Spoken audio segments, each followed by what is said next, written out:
Le 4 octobre, ma première nuit d'orpheline. Jésus dit : quand on est deux à porter une peine, elle est plus légère. Je suis avec toi. Aux yeux du monde, il peut sembler cruel que je ne te laisse pas tranquille même en cette nuit douloureuse. Mais laissons dire le monde. Il voit, juge, dit du mal. La vérité est autre, et cette vérité est aussi une preuve irréfutable de l'identité de celui qui te parle. Une preuve pour les innombrables Thomas d'aujourd'hui qui ne sentent pas ma présence et ma voix dans tes pages.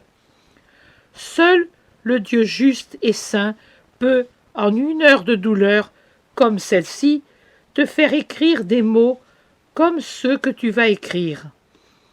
Dieu seul. Et je suis ce Dieu. Une des choses qui étonnait le plus le monde païen et gagnait de nouveaux prosélytes toujours plus nombreux à l'Église était le calme, la sérénité, la force des martyrs durant leur martyre. Cette paix sereine et inébranlable ne pouvait venir que de Dieu. Mais le martyre du cœur n'est pas moins atroce que celui de la chair, et seul Dieu peut communiquer à ceux que la douleur torture dans le cœur l'héroïsme d'une résignation qui est vraiment la 4e phase du Notre Père, vécue de toute sa chair et de toute son âme, de son intellect et de son esprit. Le monde aveugle pourra même prendre ton calme héroïque, don de ton tout, pour de l'indifférence. Le monde salit tout ce dont il s'approche.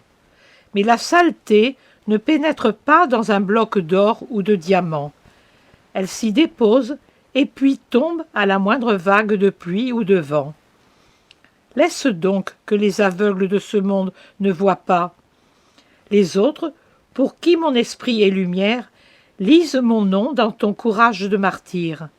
Et, en souffrant avec un tel courage, tu es davantage la missionnaire de ton Jésus que sans prédicateur de mots qu'aucun fait ne vient corroborer. En cette heure, je te présente une de mes paraboles. C'est celle du figuier stérile. Ne pleure pas, Maria. Tu sais déjà à qui je fais allusion.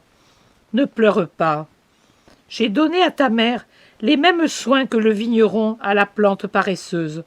Fais-m'en des louanges, Maria, parce que j'ai usé d'infinies miséricordes avec l'âme qui t'était si chère. L'heure de son jugement devait être bien avant maintenant. Et je suis venu 2 fois au long de tes années de douleur pour observer cette plante spirituelle que même tes prières n'arrivaient pas à induire à produire des fruits de vie éternelle. Et les 2 fois, j'avais dans la main la hache prête à abattre cette vie qui résistait aux invitations de la grâce. Et les 2 fois, j'ai retenu le coup pour permettre à cette âme de ne pas venir à moi dépourvue de bonnes œuvres, accomplie, l'âme réconciliée avec moi. Je suis le Jésus miséricordieux, et j'avais pitié d'elle et de toi qui te tourmentais pour elle. J'ai préparé les moyens pour un dernier travail.